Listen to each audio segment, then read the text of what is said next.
નમસ્કાર, weather analysis સાથે હું છું પાયલ અને ગુજરાતમાં અત્યારે આમ તો ઠંડીની વાત કરવી જોઈએ, પણ ઠંડીની વચ્ચે વરસાદની વાત કરવાની છે. ઉપરના જેટલા પણ ભારતના પ્રદેશો છે ત્યાં જબરજસ્ત સ્નોફોલ થઈ રહ્યો છે અને સાથે જ જે વેસ્ટર્ન ડિસ્ટર્બન્સ છે એની ભયંકર અસર એ આખા દેશમાં થવાની છે એવી સંભાવનાઓ હવામાન વિભાગ દ્વારા વ્યક્ત કરવામાં આવી છે. આગામી થોડા દિવસોમાં ગુજરાતમાં માવઠું પડે એવી સંભાવના પણ છે. હવામાન નિષ્ણાંતે તો અત્યારથી ઉનાળાથી લઈને ચોમાસું નવું ક્યારે બેસશે ત્યાં સુધીની આગાહી પણ કરી દીધી છે.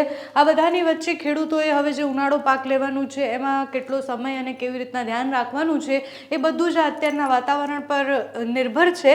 અને એટલે જ પહેલાં વેસ્ટર્ન ડિસ્ટર્બન્સની આપણે વાત કરીએ કે અહીંયાથી એક મજબૂત સિસ્ટમ જે વેસ્ટર્ન ડિસ્ટર્બન્સ છે એ પસાર થયો ને એના કારણે તમે જુઓ કે આ ઉપરના જેટલા પણ પ્રદેશો છે, લેહ લદ્દાખ અને કાશ્મીરના જેટલા ભાગો છે ત્યાં ખૂબ વધારે સ્નોફોલ થઈ રહ્યા છે. એટલે ગઈકાલે પણ એવા દ્રશ્ય સામે આવ્યા હતા કે ત્યાં જબરજસ્ત વર્ષા થઈ રહી છે અને એની અસર ગુજરાત પર પણ થવાની સંભાવના છે. સિસ્ટમ ધીરે ધીરે આગળ વધશે અને જ્યારે સિસ્ટમ આગળ વધશે એટલે એ જે ભેજવાળા વાદળો છે એ વાદળોને કારણે વરસાદની સંભાવનાઓ છે. ગુજરાતમાં આગામી દિવસોમાં વરસાદ પડે એવી આગાહી હવામાન નિષ્ણાંત અને હવામાન વિભાગ દ્વારા કરવામાં આવી છે. દરિયાકાંઠાના વિસ્તાર અને દક્ષિણ ગુજરાતના ભાગોમાં છૂટોછવાયો મધ્યમ વરસાદ પડે એવી સંભાવનાઓ દેખાઈ રહી છે. એટલે અત્યારે જે હવામાનની સ્થિતિ રહેવાની છે એ ઠંડી ગરમીની વચ્ચેની રહેવાની છે.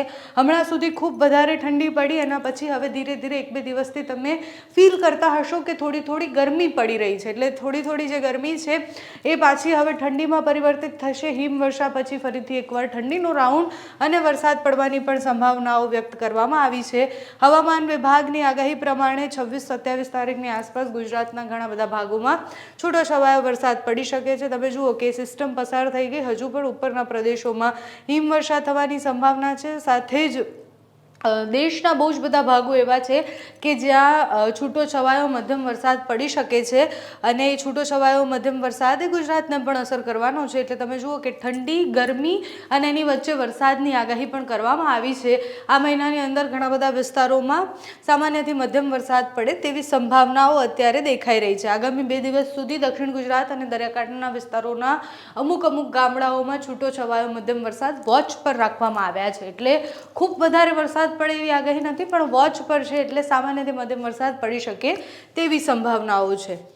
હવામાન વિભાગે 7 દિવસની જે આગાહી કરી છે એમાં ગઈકાલે અમુક વિસ્તારોમાં સામાન્યથી મધ્યમ વરસાદની આગાહી કરવામાં આવી હતી કે જેમાં બનાસકાંઠા, પાટણ જેવા વિસ્તારો હતા કે જ્યાં સામાન્ય વરસાદ પડે તેવી સંભાવના હતી.